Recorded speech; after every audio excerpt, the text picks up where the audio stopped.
Donc l'outil livre Kesako. Donc nous sommes sur une plateforme Moodle.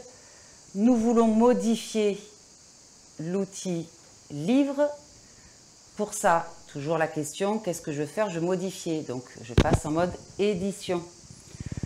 Je vais chercher ensuite mon livre. Donc là, je l'ai programmé, disponible, mais n'est pas visible.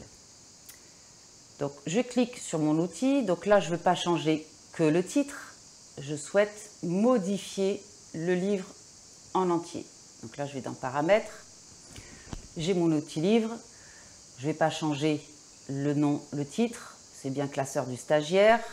Je ne vais pas changer ni l'apparence ni le réglage courant. D'ailleurs, au passage, c'est dans réglage courant que l'on rend disponible, mais pas visible à l'œil du stagiaire.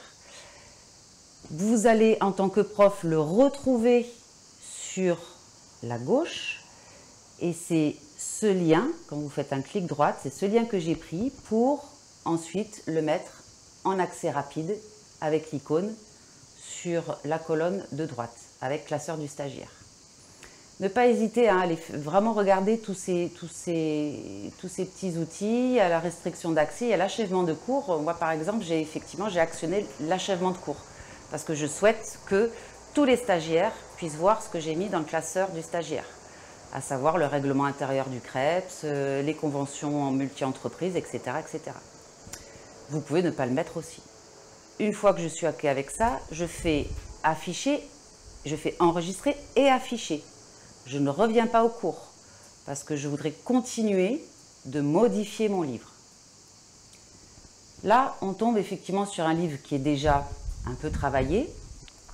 Donc, vous avez la colonne de gauche, ça ne change pas. C'est toujours l'ensemble de votre groupe, de votre cours.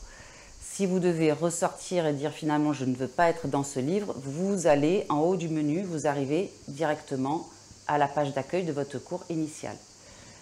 Quand vous travaillez le module livre, vous vous en occupez pas. Vous avez effectivement la première page du livre, et sur la gauche, au centre, et sur la droite, pardon, vous avez le plan du livre. Donc là, j'ai commencé par droit et devoir. Vous pouvez, avec les petites flèches, soit le monter, soit le descendre. Vous pouvez changer l'ordre de vos chapitres. La petite molette, c'est le réglage. Donc là, je veux modifier ma page 1. Et c'est là où effectivement je peux mettre donc le contenu de mes cours et les liens hypertextes.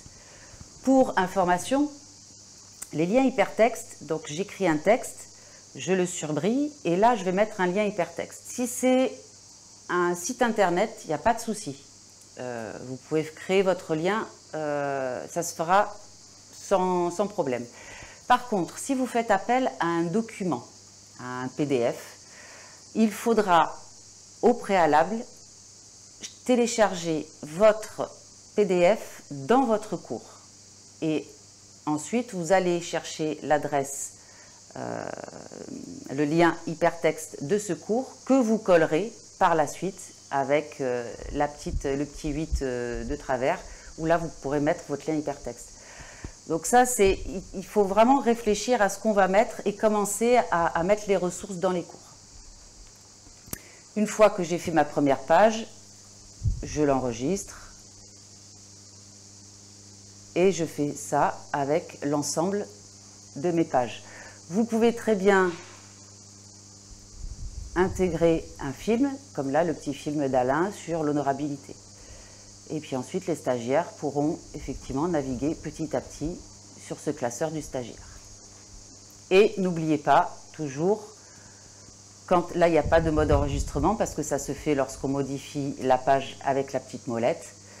Mais vérifiez bien que vous avez enregistré. Pour continuer sur la droite, soit vous pouvez le supprimer, soit vous pouvez rendre visibles certaines pages ou pas. Et si vous voulez rajouter des pages ou des sous-chapitres, c'est avec le petit plus. Une fois que ça c'est fait, je reviens sur ma gauche, je reviens sur mon cours, je fais une petite vérification, je sors du mode édition et là effectivement je vois mon livre, je clique dessus et je peux observer que ça glisse. Tout fonctionne. Moi, ce que je me suis amusée à faire, encore une fois, c'est dans ma colonne, hop, je reviens sur ma colonne, je vais en mode édition, sur ma colonne de droite, on peut ajouter des blocs. Moi, j'ai ajouté un bloc, oui, il y a plusieurs types de blocs. J'ai ajouté, on verra plus tard, le bloc progression, ou encore, il y a plein de tutos aussi par rapport à ça, il y a énormément d'outils Moodle, donc il ne faut pas hésiter aussi à aller chercher d'autres tutos. Et donc là, vous allez sur l'outil page, et hop, que je cherche, texte, pardon, c'est l'outil texte. Là, vous cliquez dessus et vous allez voir qu'effectivement, moi c'est ce que j'ai utilisé ici. Si je vais dans la petite molette, donc j'ai ouvert mon outil page, je le configure et là j'ai créé avec différentes photos et des liens hypertextes, notamment le classeur du stagiaire. Ce qui fait que mon stagiaire,